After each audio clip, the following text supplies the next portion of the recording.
What's up, everybody? It's your boy Dallas coming to you with another YouTube video. I hope you're having a superb day so far. And in this video, I want to share with you 5 key lessons you need to take away from Dig Your Well Before You're Thirsty by Harvey MacKay. But before I get into this video, I would really appreciate if you subscribe to the channel. I'll be posting more business, personal development, finance, and marketing related content in the future. So if that's something you're interested in, please hit that subscribe button. I really appreciate it. All right, let's get into it. Dig Your Well Before You're Thirsty is one of the best networking and communication books I've read so far. Harvey talks in very simple language on the mindset you need to have and the actions you need to take to build a network that is actually going to be useful for you. All right, let's talk about the book. The first lesson I want you to get from this book is the 2 a.m. Club. And what the 2 a.m. Club is it's a group of people that you could call at 2 a.m. if you really needed something, right? If you really needed a favor, if you were in dire need of money, or maybe somebody to ride with you somewhere to help you resolve an issue. Think about it like kind of like The Godfather, right? Has all these people that owe him favors. So when he needs that favor the most, right, he calls it in. People don't ask any questions because you've been giving them so much value, and they see you as helpful and useful in their network. So therefore, they do reciprocate that favor for you when you need it the most. The most important thing to think about for the 2 a.m. Club is networking, or having a network, is not necessarily about who you know.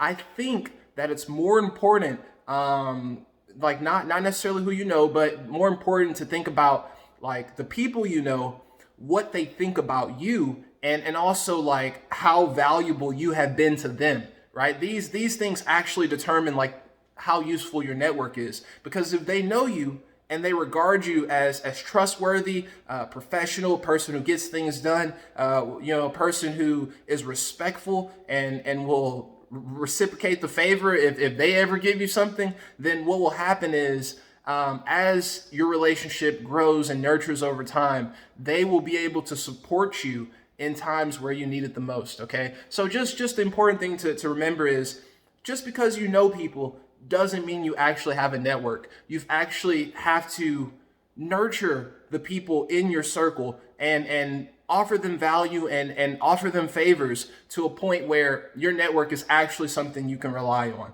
I hope you understand. The second tip I want to share from this book is the power of strategic networking. What Harvey does in this book is he lists professions that any human being would need, right? Like, I mean, let me give you a couple of them. So you need a lawyer, accountant, doctor. And this, for me personally, I'd love to, because I'm not really great with cars, so I want to have somebody who's really good with auto, in my circle. I want somebody who works for hotels. I want somebody who works at airports. I want somebody who works at, the rental car places. And those are just kind of like my personal strategic networking plans. But what you should make sure you do is build your network strategically, not just having a whole bunch of like-minded friends who are all kind of maybe doing something in life, maybe not really. You want to connect with a lot of professionals in different industries so they can give you their insight into how things are going and their perspective. But more importantly, you want to identify for which path you want to take in your life. If you're a business owner, you're an influencer, whatever you want to do in life, you want to identify which professions like you should definitely focus on networking with and building solid relationships with. So I work with a lot of musicians, and for my musicians, you've got to have photographers, videographers, you need a music lawyer, you need a PR person, maybe a marketing guy, somebody like me. We have a list of categories for it. You need models as well, a list of categories for all these types of professions. And what we're doing, me and my musicians, we're working together, is to fill out that list. And once we have names on that list, to start talking to people, providing value, and nurturing relationships. Because we know that one day in the future, we will likely need to call in a favor. So that's the whole concept of the book, is to dig your well before you are thirsty. All right. The third thing I believe you should get from this book is to join more professional groups.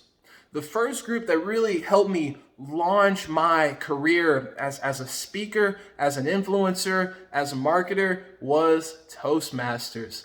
Toastmasters was absolutely one of the best investments I've ever made in my life. I forgot why I stopped going. I'm feeling a little sad right now, but hey, you can't get sad. You got to appreciate all the things that happened in your life because they happened for a reason. I would highly recommend you check out your local Toastmasters club. And if you live in a city with a lot of people, then chances are there are many different clubs for you to choose from. There are professional clubs as well as more recreational Toastmasters clubs. And with that, I also joined Houston Millennials group. I went to a lot of their meetups. I haven't been active lately, but the idea here is you're probably not in enough groups right now. And if you are, then okay, cool, you're in the right groups. Are you active in those groups? Are you participating in the conversation in those groups? Are you providing value to the members of those groups? And are you, after you provide value, are you networking with these people? Are you asking them, hey, let's chat in a DM or let's get on a phone call or anything like that, right? So just because you are in a group or just because, you've identified professional groups related to your niche that you want to join, you actually have to join them first, right? Be in there. But then on the next level, you have to contribute to the conversation and be a part of the community, of the discussion, to actually start building your network and digging your well, all right? The fourth tip I want to talk about is digging your well, which is the value you provide to the people you interact with. There are different ways that you can dig your well. The easiest way I've found so far is just to get on a phone call, talk to somebody, and figure out what they're struggling with or what they need help with. And in this particular case, you won't always find something or a problem that you could resolve, but chances are, because we're humans, right? So we have an endless list of desires and needs. Chances are, if you call enough people, you will start to figure out ways in which you can give back to this community you're nurturing and give very valuable insight, right? Maybe this is an experience or something you've learned after putting the time in, after investing the money. You can give this to somebody. Or what I'm working on right now, you could develop some form of lead magnet, which could be an ebook, or what I'm working on right now is a small freebie course, maybe something like a boot camp. But what I would do with this is I will offer it in the communities where I am engaging because it is something of value to them. I'm pretty sure it's something of value. I've developed this whole course off of working with my clients and realizing like what issues were common amongst different clients. So that's what I'm developing this lead magnet to be for. But the purpose here is you got to understand, right? In order to dig your well, sometimes it's just getting on the phone and listening to people. And people will say, wow, I really appreciate you for taking the time out of your day to listen to me. And that can help dig your well, right? That can help people think that you're actually valuable and useful to them in their network. And another way you could do it is by sending them relevant resources that will help them along their path. Hey, I found this blog post that I think you might be able to find some value from. Send it to them. I found this YouTube video and I think it answers some of your questions or may help you solve problems related to XYZ. When you do things like that, you remain top of mind for the people you're trying to influence and you leave a good taste in their mouth. The more you offer to help other people, the more they will see that you actually indeed are out to help and you're not selfish. Then people will realize, okay, this person is actually a good person, and I'll be more receptive to their communications in the future, and they'll be more receptive to the favor that you ask when you finally ask it. All right. The fifth thing I want you to take from this book, and we've talked about this before, so hopefully it's starting to kind of get in your head. That is the Rolodex/CRM, because we don't have Rolodexes anymore. Actually, I think we do. So you could probably still use one But why would you use a Rolodex when you have something like Excel or a CRM, which allows you to search, records of, if you have like 100 people or 200 people in your CRM, if you got a Rolodex, you're flipping through that thing, right? You know what I'm saying? Unless you got the tabs with like the last name, like A, B, C, D, and you can go to like D real quick, but you still have to like kind of, sift through if you got a whole bunch of D's. If you have a CRM with a search function, then you can type in literally 3 characters, right? If my last name is Simon, you can type in SIM, and you might be able to get to my record much faster than if you had a Rolodex. What's the importance of a CRM? And why do I keep bringing this thing up, right? And do I need a CRM? I mean, I'm just going to be an influencer, or I've got a small brand, or I don't really want to grow a Fortune 500 company. Do I really need a CRM? Well, that's kind of up to your discretion, but I'm going to say absolutely. Here's why. Because at the point when you start talking to 2 or 3 people, everyone's going to be in different stages of life. Everyone's going to be looking for different things in order to help them get where they're going. They'll likely be in different industries, different mindsets. They'll have some people have kids, some people will be married. All these different things. Like when I'm on a phone call with somebody, I've got my CRM up and I'm taking notes as we're talking. And at first, I wasn't really that good at taking notes. Now I'm pretty solid. I catch almost everything that they say. I organize it into my CRM. And here's why that's powerful. The next time we get on a phone call, I know absolutely where we left off. I may have done some research based on the notes I took in our last call for the CRM. So what it seems like to my client or my prospect is that I'm a professional. It almost seems like I don't forget, right? And it's not because my brain is so powerful that I don't forget. I actually forget, sometimes all the time. But that's why I have journals to write down my thoughts. But more importantly, that's why I have my CRM, which I have on my phone as well as on my laptop, so that I can access it anywhere where I have the internet. Without a CRM, at first you're going to be fine, right? It's only a few people you're going to be talking to, so you'll probably be able to keep all the details in your head. But once you start like working on projects and having deadlines and deliverables, right? And you need to cross collaborate and basically, be accountable or help somebody be more accountable for the goals that they want to accomplish, you're going to need some type of platform. I'm using Trello and Podio right now. Podio is more so for my CRM, and Trello is more for just taking notes and project management. So I'm using those tools right now.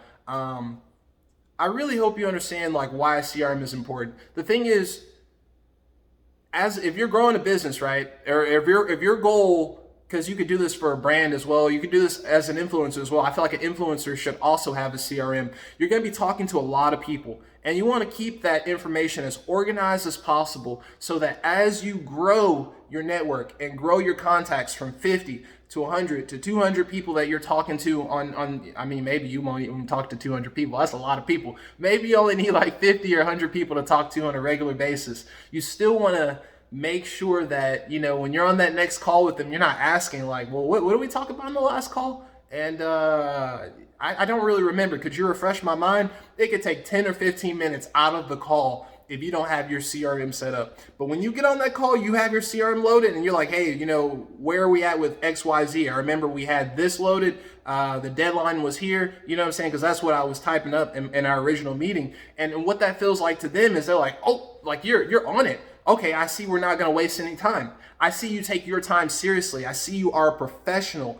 So they appreciate that type of organization much more. And my clients don't necessarily see my CRM. They just feel the effects and the experience of taking great notes and being organized online. All right. That's all I have for this video. I really hope you got something valuable. I would really recommend you check out this book.